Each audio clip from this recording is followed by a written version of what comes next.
ഒരു നല്ല relationship manifest ചെയ്യണമെന്ന് ആഗ്രഹം ഉണ്ടായിരിക്കും. പക്ഷേ അവരവരുടെ തന്നെ റിപ്പീറ്റഡ് ആയിട്ടുള്ള ചില തോട്ട്സ് കാരണം അവർക്കത് സാധിക്കാറില്ല. അങ്ങനെയുള്ള 4 നെഗറ്റീവ് ആയിട്ടുള്ള തോട്ട്സും അതിനുള്ള സൊല്യൂഷനും നോക്കാം. ഒന്ന്, അവർ സ്നേഹിക്കപ്പെടുന്നില്ല എന്നുള്ളൊരു തോന്നല്. എൻ്റെ ചുറ്റും ഒരുപാട് ആളുകളുണ്ട്, സുഹൃത്തുക്കളായിട്ടും ഫാമിലി മെമ്പേഴ്സായിട്ടും എനിക്ക് അടുപ്പമുള്ള ഒരുപാട് ആളുകളുണ്ട്, പക്ഷേ ഞാൻ സ്നേഹിക്കപ്പെടുന്നില്ല.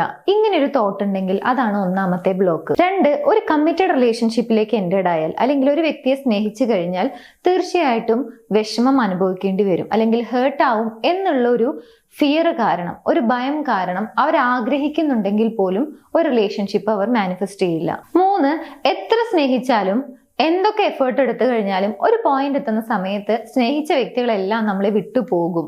ഇങ്ങനെ എല്ലാവരും ലീവ് ചെയ്യും എന്നുള്ളൊരു തോന്നല് സ്ട്രോങ് ആയുണ്ടെങ്കിൽ അതാണ് മറ്റൊരു ബ്ലോക്ക്. ആൻഡ് ഫൈനലി, നിങ്ങളെ സന്തോഷിപ്പിക്കുന്നതിന് വേണ്ടി മറ്റൊരു വ്യക്തി വേണം. ആ വ്യക്തി ഉണ്ടെങ്കിലേ, ആ വ്യക്തിയുടെ പ്രസൻസ് ഉണ്ടെങ്കിലേ ഞാൻ ഹാപ്പി ആകും. ഇങ്ങനെ ഒരു തോട്ട് ഉണ്ടെങ്കിൽ ഇതാണ് ഫൈനൽ ബ്ലോക്ക്. സോ ഈ 4 തോട്ടും നിങ്ങൾ ആഗ്രഹിക്കുന്നുണ്ടെങ്കിൽ പോലും ഒരു നല്ല റിലേഷൻഷിപ്പ് മാനിഫെസ്റ്റ് ചെയ്യുന്നതിൽ നിന്നും നിങ്ങളെ ബ്ലോക്ക് ചെയ്യുന്ന തോട്ടാണെന്ന് മനസ്സിലാക്കുക.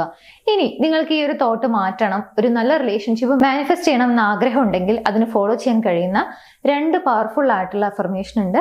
സോ അഫർമേഷൻ വേണ്ട ആളുകൾ മാത്രം സ്ക്രീനിൽ കാണുന്ന നമ്പറിലേക്ക് ലവ് ബ്ലോക്ക് അഫർമേഷൻ എന്ന് വാട്സപ്പ് ചെയ്യുക. അഫർമേഷൻ അയച്ചു തരുന്നതാണ്, അത് നിങ്ങൾക്ക് പ്രാക്ടീസ് ചെയ്യാവുന്നതാണ്.